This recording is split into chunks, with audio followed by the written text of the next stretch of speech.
Miaka 2000 iliyopita, Yesu aliingia katika maji ya mto Jordan. Alibatizwa na mbingu zikafunguka. Sura mpya katika mpango wa wokovu wa Mungu ikaanza.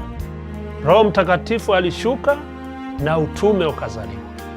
Utume ambao ungeenea katika vizazi, mataifa na mioyo ya watu. Kutoka kwa kiongozi mmoja na wafuasi wachache. Leo utume huu umeenea kwa waumini zaidi ya milioni 23 ulimwenguni kote na zaidi ya milioni 6 katika divisheni yetu. Leo kanisa la ulimwengu linaingia katika zama mpya.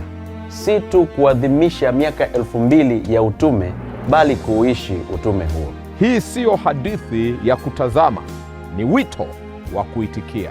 Watoto na vijana, wanawake na wanaume.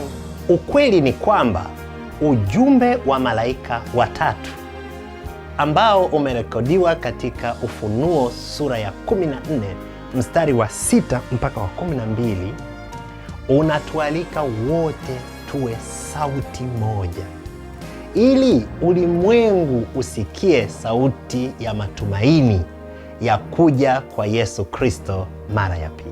Je, uko tayari? Sauti moja, utume kwa wote.